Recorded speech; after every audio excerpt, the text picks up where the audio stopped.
Hi, everybody, and welcome back. This is Getting to Know You, an Owners Club exclusive podcast. Right now, hit that subscribe button, give us a like, leave us a comment. Today's special guest is Aaron Garcia. Hi, Aaron. Hi, I see you got the memo about the outfit for our interview. Black I shirts did. rule. I did.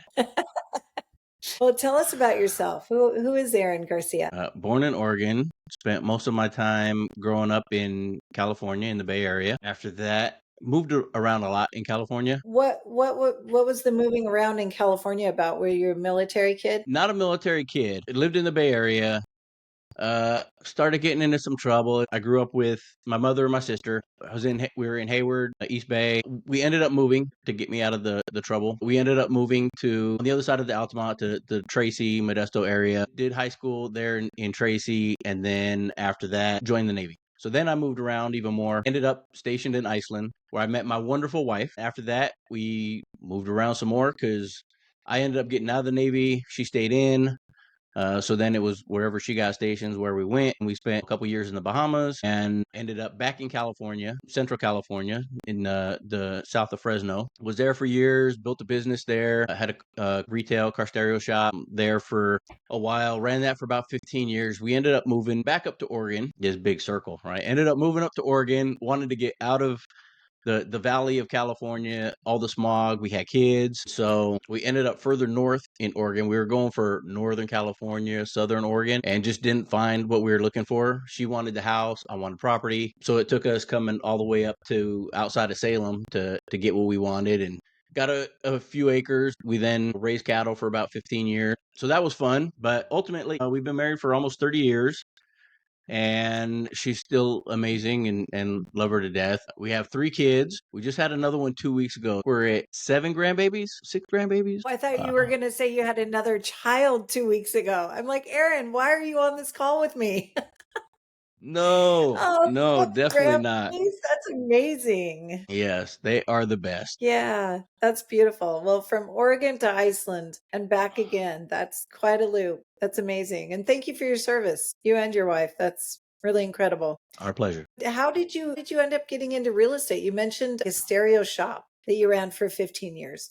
What was that leap from owning your own business to real estate? Well, after part of closing the business and getting out of it was relocating up to Oregon. So when that happened, I was kind of at I don't know what we call it, maybe the burnout phase, where it just give me a job where I could just pump gas and not have to think kind of situation. Ended up getting into construction and doing some construction, doing some general labor stuff, which then ended up leading into working as an electrician for a little while and various things. There's a lot of chapters there of different things I did. But one of the jobs that I was working, it was in a manufacturing setting, and real estate was always in the back of my mind since late high school. And back then I remember getting a book, some mail order thing, because there was no internet, right? Some mail order thing, and it was like, here's how you bargain house, get all the things. It was sending off and requesting lists and a lot of mail and postage, and I didn't do anything with it, just put it on the shelf. But I knew real estate was always a thing. Fast forward a whole bunch of years, I'm working this manufacturing gig, and I realized it's just the same grind over and over again.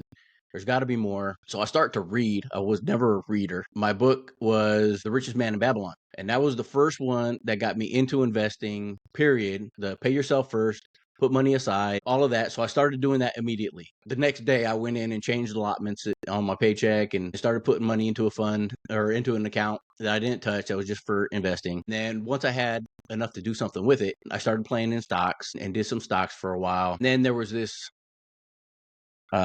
was it seminar or whatever that came to town that had Damon John from Shark Tank, had his name on it. He wasn't there. It was his team or whatever.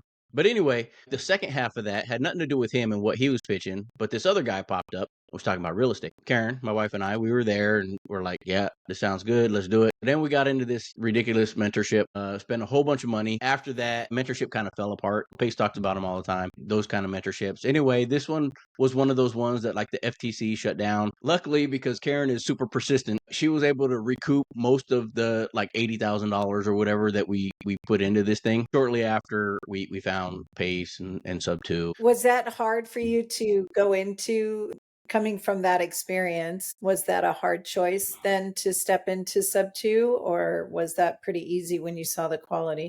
It was pretty easy when we saw the price tag difference. It's like, oh, that's a drop in a bucket compared to what we put into that other thing. Yeah, but we knew even from the other thing. I mean, we got the basics and the foundational stuff, and we had started doing some things. We had already done a couple private money deals, private money lending deals. We were a part of a couple of flips before we ended up joining. Actually, we had our first rental property under contract. We put that under contract. That was probably about a year later, maybe, that we ended up joining sub two. The first rental property we got, we just funded it conventionally. We both got great credit. It's not a big deal. We'll just fund it conventionally. So we did that. And then I'm like, okay, well, how many of these are we going to do? Funding it ourselves, there's got to be a better way. Some friends actually turned us on to Ron LeGrand, which took a little bit of getting used to. And then found Pace, who was saying the same thing, but resonated so much better. That was like okay, this resonates a lot better. Let's do this program and not watch anymore. How long have you been in sub two? About 4.5 years. Wow. We joined April 15th of 2021. Amazing. Yeah, you've been in for a hot minute. So what is your current business model? It's changed a lot over those 4 years. We did all the things. Currently, we've sold all of our rental properties at the end of last year. We don't have any more of those, and we're primarily focused in the real estate space on private money lending. That's probably our business model. I have another business where I have an underwriting company, and that takes up a lot more of my time than private money lending. But we like just putting money into deals and letting it do the work. Was that your motivation for selling all of your rental properties? Was to start the lending business? No, well, we'd already done some lending even before getting into sub two. I mean, we've been private money partners, we've been private money lenders, but having the rentals, the rental game is fine if you have multiples. If you only have a couple here and there, you're not making money, especially if something happens, if you have constant tenant turnover. All of our stuff we did remotely also because we're in Oregon, which is not a great landlord friendly state. So we had rental properties in Alabama and Oklahoma City. There's that extra hurdle of doing it remotely, and the tenant problems, especially in the Oklahoma City property, after 4 years, we're like, okay, we're done. We need to sell this and not do this again. Yeah. So tell me about your lending box. What are your maybe top 3 favorite products to loan on? Or is it not the product, is the borrower that you loan on? No. I am a big proponent of the deal is more important than the borrower. Obviously, you need to vet the borrower, and normally we're not lending. Personally, our lending, we're not lending to anybody that we don't know. So there's already that level of vetting, but additional vetting. But having the underwriting company, I do a lot of underwriting, mostly for capital raisers and private money lenders. I have this unique window of not only being able to see what we do, but what else is going on everywhere else. That's why for us, and I tell people all the time, it's about the deal and not waiting 6 months till you're supposed to get paid to check in on your deal to see how things are going. Because that's when I see everybody losing their money and not being able to get it back because they waited and now it's so far in the hole they can't dig it out. But our lending box is more about the deal. We probably have, I'd have to check with Karen, but I'm thinking we probably have around 100,000 in the lending bucket. So it just depends on the deal. I know we have some out right now in an RV park. We had some in a small flip in Michigan. Just did a automotive loan that was new with our lending box.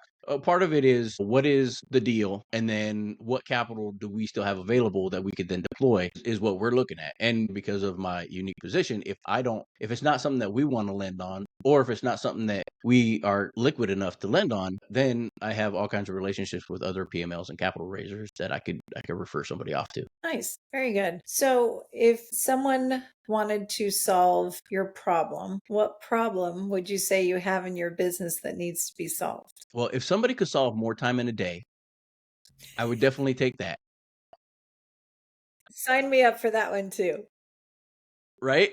Yeah. Even with pace and the calendar optimization, there just isn't enough time. That's my biggest challenge. Outside of that, there's a lot of stuff that I've used AI to automate. I'm looking to buy businesses. If there's somebody that is doing the same thing, that we could squad up and partner up and do some things together, then that part of my business, service-based mostly. I've been looking for a local cleaning company. Haven't found one yet. And of course, like most other people, we're looking for land for car washes. Working on a lot of things, a lot of spinning plates on a regular basis.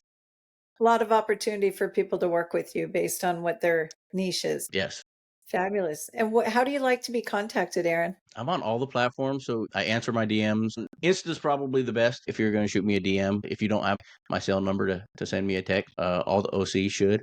But anybody else, welcome to hit me up on the Instagram DM. AaronGarcia.me is my Insta handle. Fabulous. Well, thank you so much for being on the show today. You saw it here first. If you are a borrower, contact Aaron. If you have land, contact Aaron. If you have a service-based business, especially a cleaning company in Oregon, contact Aaron. He's looking to buy. Thank you so much for being here. Give Aaron a comment below. Give us a like on this video. Thanks, Aaron. Thank you, Kathie. This was amazing. Appreciate it.